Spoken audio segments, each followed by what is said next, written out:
தாவேக ஆட்சியில் மட்டுமல்ல, எந்த ஆட்சி என்றாலும் அந்த அரசுக்கு எப்போதும் சிக்கலான துறையாக இருப்பது டாஸ்மாக் பிரச்சனைதான். அந்த வகையில் தாவேக ஆட்சியில் டாஸ்மாக் பிரச்சனை வழக்கம் போல முதலமைச்சர் விஜய்க்கு தலைவலியை ஏற்படுத்தி வருகிறது. பாட்டிலுக்கு 10 ரூபாய் கூடுதலாக பெறுவது டாஸ்மாகில் தொடர்கதையாகி வருகிறது. அரசு சார்பில் எத்தனை கெடுபிடிகள் போட்டாலும் பாட்டிலுக்கு 10 ரூபாய் மேல் வாங்கும் பழக்கம் டாஸ்மாக் ஊழியர்களை விட்ட பாடில்லை. அதற்கு அவர்கள் சொல்லும் காரணம் ஊதிய பிரச்சனை, பாட்டில் சேகரிப்பவர்களுக்கு சம்பளம் என பல யதார்த்த கதைகளை சொல்கிறார்கள். டாஸ்மாக் சங்கத்தை நேரில் அழைத்து முதலமைச்சர் விஜய் பேச வேண்டும் என அச்சங்கத்தினர் கோரிக்கை விடுத்து வரும் நிலையில் சமீபத்தில் பாட்டிலுக்கு 10 ரூபாய் மேல் வாங்கிய 180க்கும் மேற்பட்ட ஊழியர்கள் சஸ்பெண்ட் செய்யப்பட்டிருக்கிறார்கள். தமிழக அரசின் மதுவிலக்கு மற்றும் ஆயத்தீர்வைத்துறைக்கு உட்பட்ட டாஸ்மாக் நிர்வாகம் கடந்த 20 நாட்களில் சுமார் 200 ஊழியர்களை சஸ்பெண்ட் செய்திருக்கிறது. மது பாட்டில்களுக்கு கூடுதலாக 10 ரூபாய் வசூலித்த காரணத்தால் இந்த நடவடிக்கை எடுக்கப்பட்டுள்ளது.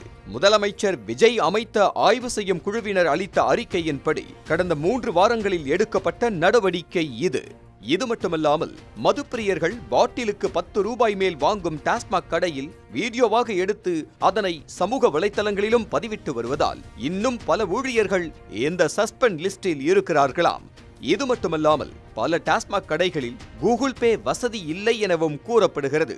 அதுபோன்ற கடைகளில் டாஸ்மாக் கடை சார்பாக ஒரு ஊழியர் போடப்பட்டு அவரிடம் கூகுள் பே செய்து 20 ரூபாய் கமிஷன் கொடுக்க வேண்டி இருப்பதாகவும் மதுப்பிரியர்களின் குற்றச்சாட்டு. தொடர்ந்து இதுபோன்ற முறைகேடுகளில் ஈடுபடும் டாஸ்மாக் ஊழியர்களை சஸ்பெண்ட், பணியிட மாற்றம் மற்றும் ஒழுங்கு நடவடிக்கை போன்ற தண்டனைகள் வழங்கப்பட்டால் டாஸ்மாக் நிர்வாகத்தில் ஊழியர்கள் இல்லாத நிலை ஏற்பட்டுவிடுமோ என்னும் அளவுக்கு அச்சம் நிலவி வருகிறது. ஆனாலும் அரசின் நிர்ணய விலையை விட 1 ரூபாய் கூட அதிகமாக வசூலிக்க கூடாது என்ற நிலைப்பாட்டை டாஸ்மாக் நிர்வாகம் கடுமையாக அமல்படுத்த தொடங்கியுள்ளதாக அதிகாரப்பூர்வ வட்டாரங்கள் தெரிவிக்கின்றன. வரிசையில் நின்று பாட்டிலை வழங்க வேண்டும், வாங்குவதற்கான பில் வழங்க வேண்டும், பாட்டிலுக்கு 10 ரூபாய் திட்டத்தை திரும்ப பெற வேண்டும், கூடுதலாக பணம் வசூலிக்கும் பார்கள் மீது நடவடிக்கை எடுக்க வேண்டும் என்பன உள்ளிட்ட கோரிக்கைகள் மதுப்பிரியர்களின் லிஸ்டில் இருக்கிறது.